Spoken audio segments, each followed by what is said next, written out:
mentioned you're more bare knuckle orientated, but to go there and have a dabble with MMA again, is Yeah. bare knuckle FC comfortable with you doing other organizations? 'Cause I know you had Gromda as well earlier in the year as well. It seems like you've got a good thing going with them, doesn't it? Yeah, so with Bkfc, I'm not allowed to fight on any other bare knuckle promotion now. Right. They granted me special permission to go out to Gromda because the rule set is slightly different to theirs. Even though it's bare knuckle fighting, they don't have time limits on round five, and I think you're allowed to strike on the floor to a certain extent if your opponent takes a knee. But basically, BKFC allowed me to do it on the basis I needed more experience with bare knuckle because I was new to it. So they just said, yeah, go and get some experience. So that's what I did. But in regards to other combat sports, I'm allowed to fight mixed martial arts for any other promotion or anything gloved, anything like that. I can still compete for BKFC alongside. So what my idea is, I have a 3 fight contract with the BKFC. I've had two. I believe I'm going to have my third fight September, October. I've been told. So I just want to stay busy in between. And I thought, you know what, I've got an opportunity there to fight close-ish to home. With it being Liverpool, I live in North Wales, so um, I miss the MMA, mate. It's Yeah. it's one of them. I just being up there, especially training with Tom and his team. It's just given me like a new fire for it, and I just feel like I've got a lot of unfinished business with mixed martial arts. I'm still young for a heavyweight, mate. So, and now I'm training with, in my view, the best heavyweight in the world. So, and his team, the guys he's got there, mate, every single one of them's a high level. His dad's drafted in absolute killers, beasts, man, to train and get him ready for these fights. And I don't think if you search the globe, I can't imagine there be another heavyweight in the UFC or any other major MMA organization that's got a heavyweight team like that. It's just special what he's got going there. And the best thing about them is they're all brilliant blokes as well. Andy Aspinall is an amazing fella. He really Legend, is isn't he? top. Legend. Oh, he's amazing, yeah. And all the guys there, man, like um, I was friends with Ben Francis and Jamie Acton.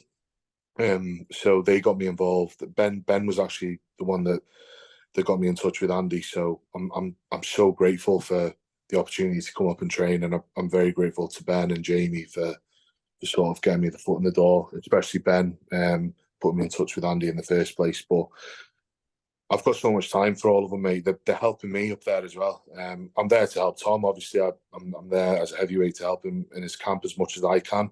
But I'm learning so much being around him, watching and sparring and drilling, and it's just amazing. It's just amazing having guys of that level, every single one of them, um, to help develop myself just by being in their sort of presence.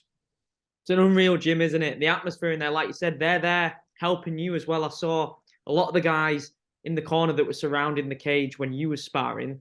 They're offering you instructions and ways to help you in there as well, which is amazing for yourself as well. It is, man, because they're all a lot more experienced than me. I started mixed martial arts late, so these guys are sort of a lot more experienced when it comes to that. And obviously, they've been training with Tom, so the level they've been training with is a lot higher than what I've had.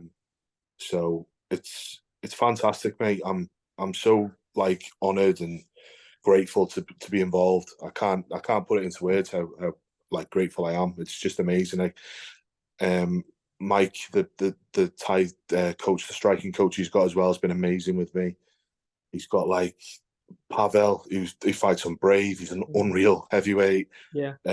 Mindy Gerv, I done a good couple of rounds with Mindy last week. He's a high level heavyweight. Ben Francis, Jamie Acton, Phil DeFries, KSW heavyweight Yeah. champion, Mick Parkin, UFC fighter, Jofi Holton, high level mixed martial artist, who I've known for a long time, and I'm chuffed to bits to be training with Jofi now because we've been friends for a while. The list goes on. Zach Fagan, one of the jiu-jitsu coaches that works there with Andy, they're just great people, man. They're just great people. And what a way to go and make your BKFC debut as well, because you go on arguably one of the biggest cards they've ever done. You have a Was on crossover it. fight with MVP and Mike Perry. That was one of the best fights in combat sports that I've watched in person. That was unbelievable. And for you to be the opener on that card and then go and enjoy the rest of the card and think, wow, this is the future of combat sports. I'm going to be a part of this. What was that experience like? Because you was coming from a tough time in MMA. You've always been vocal of the ups and downs that you faced in combat sports, and you've always been resilient, and you've always got back on the path. You've never been deterred away from it. So to get back from where you were to one of the biggest combat sports platforms in the world is incredible, isn't it? Yeah, it was a bit of it come out of nowhere, to be honest. I had a bit of a tough time with my amateur career in mixed martial arts. I had a few losses, but I was fighting top lads, like really, really good guys that I wasn't really ready to be fighting. I was so new to it. I'd never had a background in any sort of combat sports, and I was throwing myself in with good wrestlers, good kickboxers, good jiu-jitsu guys, and I was just trying to learn while I was fighting as well. And then I made my pro debut, won my pro debut in the first round, and it gave me a bit of confidence back. I then got offered a fight out of nowhere from EFC in South Africa, which was massive. Like from a second pro fight, I was like, wow, this is pretty cool. So, but I was beat before I got in the cage out there, mate. Like, I know people like say about nerves and stuff. I was a wreck. I was shitting it. The moment I got on the plane, I was just like, oh, well, this is huge. I was worrying about it, and when I got in the arena backstage and that, I was hiding it well from my coach and stuff, but I was broken, man. I was really broken. And then it ended in the first round. I come back to the hotel, and I come down. I was FaceTiming my missus, and I just said to her, I'm done. I don't want to do this anymore. Like, I'm putting myself through too much. And then she was like basically saying, "Oh, don't act on emotion and just have a think about it and stuff." And I was honestly, I was considering packing it in. I was like, maybe this isn't for me. Can't handle it. And I got a message off Jamie Acton that night, and he gave me a really good pickup. And he was just saying like stuff that he doesn't know anyone that's got like sort of the drive and heart that I've got to keep going and just keep coming back and keep going. And you can't teach stuff like that. It's like I've got something in me that just wants to keep going and try and succeed.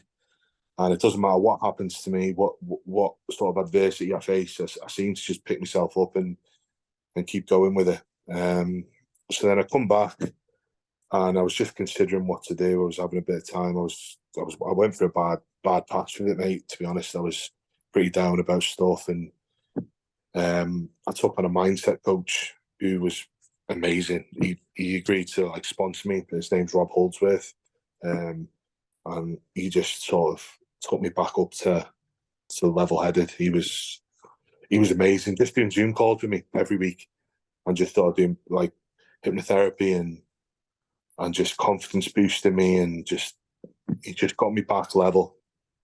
And yeah, it's very when I've called with them, getting back to the Bkfc. So I got a message about it. Andrew Bakewell messaged me, and he was like, he just basically said, "Do you want to fight bare knuckle?" And I was like, oh, I don't know, man. I said, I don't know what I'm doing. And then he said, I've got an opportunity for you if you want it.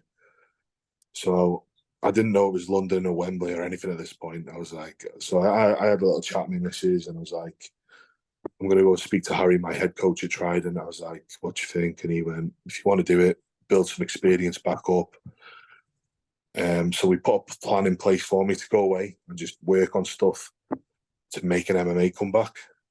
And the bare knuckle originally was supposed to be like to build confidence in my ability. So if I can fight bare knuckle and go in there and fight someone without gloves on, then the mixed martial arts isn't going to be a problem. It's bone on bone, it's brutal. And then found out it was at Wembley. I was like, oh, this is big. And then I found out it was Mike Perry against MVP, and I was like, oh my God, this is really bigger than EFC. I was like, what's going on here? But I went with it. I was like, Joe, what? Yeah, trained hard. I took on my boxing coach, Graham, who's been fabulous with me. He's changed my striking game so much. And I got some good sparring in with some heavyweight boxers. I was working with Ricky Gorman, Tyson Fury's cousin, doing a lot of rounds with him. A guy called Matt Dunn as well, big amateur heavyweight from Chester. And then, yeah, we got to it. I had an opponent change, and then the guy I fought supposedly was 2-0 bare knuckle fighter and 20-0 in unlicensed boxing, but I think that was telltale a little bit. I think he made that record up a little bit, to be honest. He was game, he was tough, and he was explosive, but yeah, they ended up making him stop on the stool. Second round, he didn't want to come back out, so I was buzzing, mate. I come out and I was signing for like tickets and pictures being taken, people buying me drinks. I was like, I haven't experienced this since like my early amateur days when I was knocking people out in the first rounds. I was like, it felt like that buzz again, but bigger because it was Wembley. And I was just looking around like the crowd, and I was like, wow, this is special. This is going to be big. This Bkfc. And then yeah, I sort of after that I signed a contract with them, and here we are. Exactly. And, you mentioned those early days with the one punch knockout power. That was the first time that I saw you back at FCC in 2018. It was like a 20-second knockout or something like that. And I was like, oh my God, this guy's got crazy power. And you're showing this again now, aren't you? I had confidence in my ability, but the thing is, back then I wasn't training properly either. My mixed martial arts training was private PTs. Right. I wasn't part of an MMA team. I was, but it wasn't sort of a fight gym. So a lot of the stuff I was doing was just one-to-one, and then I had to get certain people in to do sparring with me now and again and stuff. But I had confidence in myself, like, because it was new, and I felt like, oh, I can do something with this. But then when I started taking on the harder fights, stepping up too quickly, I think my third amateur fight I fought for the FCC title. I'd, what was it, four pullouts on fight week for that. Really? 4 pullouts, yeah. There was definitely 3. The original lad I was meant to fight pulled out, and then I was matched with another lad on the Wednesday. The fight's on the Saturday.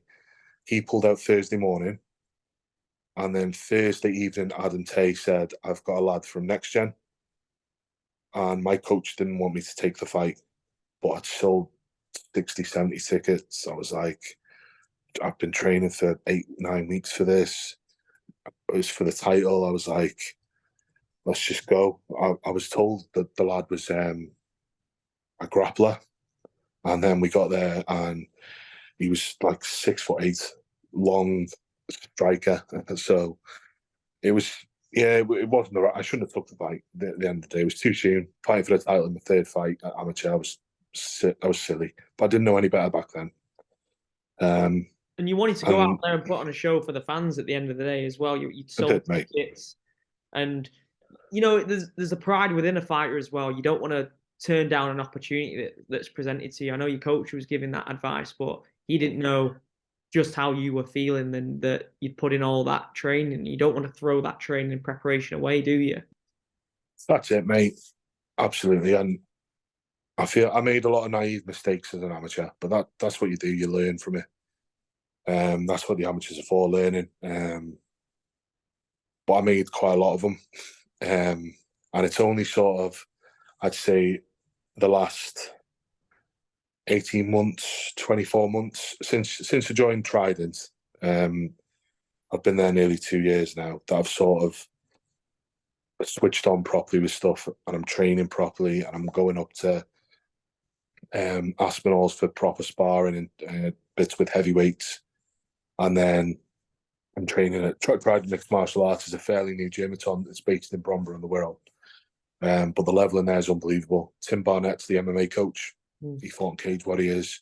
He's due to fight in Hexagon in France in a couple of weeks. And then Harry McKnight's the head coach there. Unbelievable jiu-jitsu. He's been on Grapplefest. He's won numerous titles in jiu-jitsu. Steve Charmley's the other jiu-jitsu coach. Bag of knowledge. And then the other coaches there as well. Obviously, Graham, my boxing coach, is based there. So Nathan Dunn, the gentleman that comes South Africa with me, he's been in fighting all his life, absolute warrior. And the team of fighters and grapplers they've got in the gyms, just unbelievable. So, yeah, the last 18 to 24 months, I've really just sort of started training properly for the first time, I'd say, since I started. And I can tell because I'm winning fights. I'm training better. I'm sorry. I'm confident in my own ability without making stupid decisions, taking stupid fights. I'm just settled. I'm really settled. I'm very lucky to be training with the people I'm doing. So it's looking good. It is looking really good. And like you said, you are young in combat sports in general. Like you only started training, I think you mentioned around 26 years old, something like that in MMA. Yeah. So to where you are now, it's crazy, isn't it? I didn't fight until I was 28. Yeah, I was That's mad. 28 when I took my first fight. So yeah, I always say this: a lot of heavyweights have got a lot of rounds on them. I haven't. I've just turned 33 in the winter. I've gone over 10 years in me, I think. If I look after myself, I think I can fight for another 10 years. And that's a lot of fights, 3 or 4 fights a year. It's a lot of fights. It's 30 or 40 fights before I finish with it. So, and that's at professional level, whether it's with mixed martial arts or bare knuckle. I've never heard of anyone having that many bare knuckle fights, mind, but we'll see what happens with it and stuff. I've got my foot in the door. They're the biggest bare knuckle promotion in the world, and well, not even one of the not bare knuckle. They're one of the biggest promotions in the world now. They're growing like unbelievably. To have people like Conor McGregor on the show. I'm gonna say it doesn't do you no harm having a guy like Conor McGregor in the ring after a guy like Mike Perry fights and something like that goes viral, and then you're sat there like, I'm a part of this. It's only gonna get bigger. You're targeting someone like Ben Rothwell as well, which will be an amazing moment for you if that happens as well. Do you think that fight happens? He's only had 2 fights with the company as well, hasn't he? It's been close. Has it been close? I think so, because he's had a couple of pullouts, and my manager, Kevin Smith, he's affiliated with Jackson Wink, Smith Brothers Combat Management and Jackson Wink Athlete Management. They've merged. Now, when Ben's opponent dropped out last time, I was the first name that got mentioned. But what they said, David Feldman said, not yet, because of Ben's vast UFC background, and I'm not a known big name over in the States. It wouldn't make sense, which I understand. But I'm acknowledged, and I've spoke to them. They know how much I want that fight. I've spoke to Rothwell a couple of times. He's aware of it. He said he'd take the fight. He said, yeah, he's told me he'll take the fight, but he needs to see what the Bkfc want to do with him. I want the fight, and I think it will happen at some point, as long as he doesn't retire, because he's 41. That's what worries me. He's going to probably fight. I imagine in his next fight or the fight after, he'll be fighting for the title. And then it depends how much longer he wants to fight for, because he did say Father Time's catching up on him. But I hope he doesn't. I hope I can get that one before he goes. But there's some other big names, like you said. I've been calling out a few. I've been called out myself by a couple of them. Like so, Dorian Darch called me out. He boxed Anthony Joshua. I've been called out by a lad called Jack Draper, a heavyweight from down London, who's a good fighter. I think that's likely to be my next fight in London, because I believe they're doing another London show. I'm not aware if it's going to be Wembley again, but it could be, depending on who they can bring in for the main event, I suppose. Yeah. But yeah, there's a lot of fights. There's a lot of good fights there at heavyweight, and I'm in a good place. I've had 2 fights and 2 second round stoppages, so I'll just see what happens. I'm open to see what they offer me. I want to go and fight in America for him. They know that as well. So we'll just wait and see, and then obviously we'll see how the MMA goes as well. I've had a couple of bigger promotions contact me as well in the last 4 to 5 months, and I've turned all of them down. MMA is that? That was that was not for the back of Bkfc. So I've only had 2 pro MMA fights, but because my stock's risen for me wins in the bare knuckle, I've had the opportunities offered to me in MMA again. There was one in France, there was one in Poland. I think that was it in Europe, but they were good offers. I just said no at the time. I didn't want to do it at that point, but now I'm going to take the first step back in, fight on a regional show, and then see what comes. I've got a good opponent. He's decent. He's Dutch. They're flying him over from Holland for me, so it should be a good fight. I want to talk to you about the Gromda experience because that looked scary, mate. That looked terrifying. Crazy. Yeah. Oh, it was crazy. So tell me how you managed to get that fight, what it was like traveling over there, and what was it like actually in the fight itself? It was strange, mate. I can't. So I got offered it. They contacted me on the Facebook, I think so. A lad I know was sort of speaking to him for me last year when Bkfc said I was allowed to go and do another fight. So, but nothing come of it. And then I got a message at the beginning of the year saying, "Do you want to come over?" And they offered me really good money. So I asked Bkfc if it was okay. They granted it.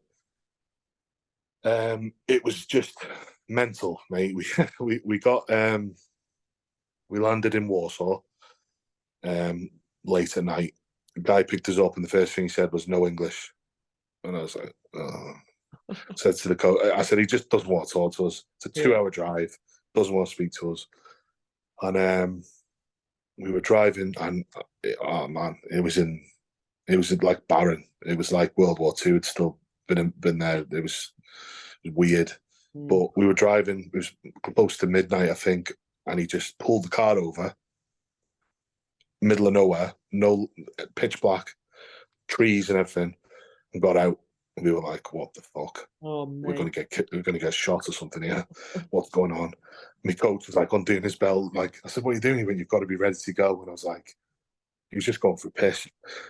So like that was the first bit, and then we got to the hotel in a little town called Pionki, and it was like oh man, it looked like Silent Hill. Yeah. Strange little place. And the whole show and the whole town seemed to be run by the same people. These people run the town. They must be like mafia or something mad out there, but didn't know who I was fighting. They literally, I went for blood tests. They took us, they drove us an hour somewhere for my bloods. Went to this little shed, and there was like 3 old women sat in the waiting room. And the guy that took us there, he took 3 of the fighters. He barged through the doctor's door.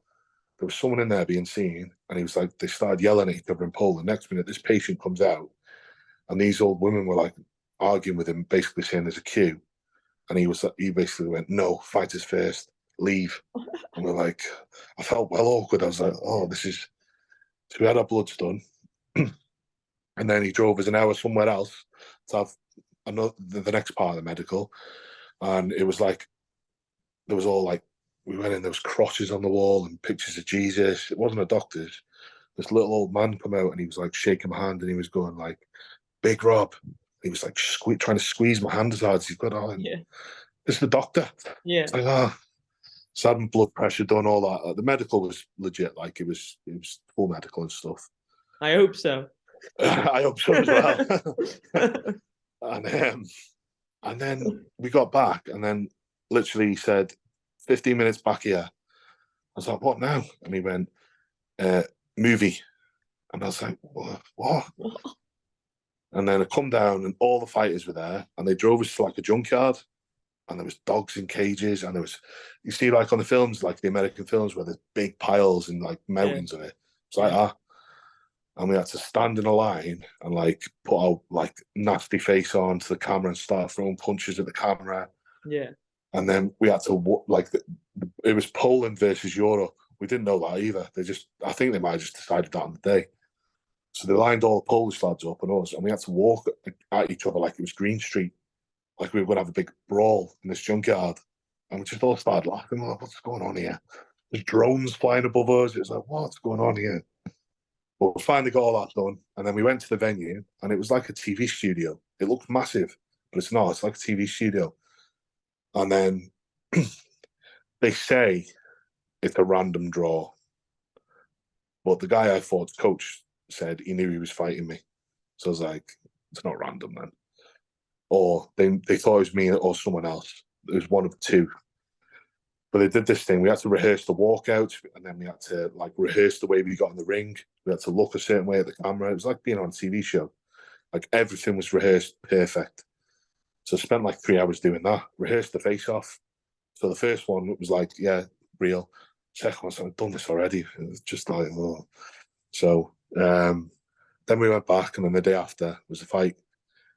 The ring was made. The ropes were ropes. They weren't like proper. They're just ropes. It was a tiny ring as well. It was like, it must have been less than 16 foot or 14 foot. It was tiny. And yeah, I ended up getting stopped in the second round with a cut. He hit me. My coach said to me, because you can't lose on points. There's no judge. Like literally, there's no judges until it ends. It just until goes it ends. Yeah, yeah. Oh And the fifth round, round 5, hasn't got a time limit, so you can't go back to your essentially a corner. street fight, isn't it? It's essentially a street fight. Yeah, but we thought it was like a bare knuckle fight. It is to an aspect, but I took the knee because he sort of bombarded me a bit. So I thought, I'll take a knee. I'll take his knee as many times as I need to. But he hit me 3 times while I was on my knee. And I'd already felt my eye go. Yeah. And then I stood back up and I was like, oh, fuck, I can't see. Wow. And I was like trying to look at the ref and it was black. And I didn't know what had happened. I didn't know it was just a cut at the time. I was looking, I was trying to blink because I thought, right, I'll blink and blink, it'll sort itself out, but it wasn't. And the referee was like, right, doctor. I couldn't focus. So I was like trying to look at him and he was like, no, doctor. I looked at the doctor and he just called it off straight away. Didn't get my vision back for about 45 minutes. What had happened, it cut in just the right place above the eye and it flooded my eye with blood. Right. So literally, like I had no vision, like in my left eye. I had to like drain the blood out of my eye and stuff, and it wasn't bad. It was like, I don't know if you can see it. It's like it's only a little scar, slight little, yeah, but it was just in the right spot above the eye to go in. Man, that's scary, man.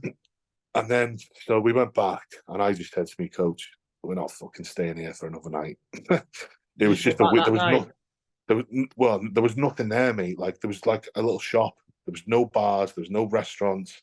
It was like a weird little town. There was mist all the time. It was like dead spooky. I was like, let's get out of here. So instead of like, because we were meant to stay another night there after the fight, but I got him to take us to Warsaw, and I paid for a hotel, and we just stayed in Warsaw. And we went out for some food and a couple of drinks and that, which was quite good. Warsaw's mint. It's like London. So that was good. But yeah, it was just a mad experience. Really mad experience. It's something to tell the children about one day, though, isn't it, mate? At least you've gone and had a unique experience. Not a lot of people can say stuff like that. And that's the thing, mate. Like, I don't know anyone else that's like, I keep saying this, like where I'm from and that. And I fought in South Africa, I fought in Poland, and I fought in Wembley. And I'm only just getting started with it. Yeah. So it's mad to think that I've done that so quickly. And then obviously I've had 2 pro fights for the Bkfc's, won both of them. I'm getting back into the MMA. Like people from where I'm from don't do what I'm doing, and it's a nice feeling to be going out there and getting involved with all these big promotions and starting to win these fights now and train with good people like I am. Like, again, going back to the Aspinall thing, how privileged I am to be up there and being part of Tom's camp for London. He beats Ty Border round 1, I think. I think he smashes him in the first round. And then I think he'll go on and maybe fight in a title eliminator. I think he's going to be set for that, and he's going to win the world title, mate. I don't think there's any doubt about it. 100%. He's making this country proud, isn't he? And you're doing the same, mate, representing on the Bkfc's world stage. And I want to know, because you mentioned last week that you kind of want to go for a UK title in Bkfc, but are you? Is there like a sub promotion with the UK, or can you still fight with the American shows? How does that work?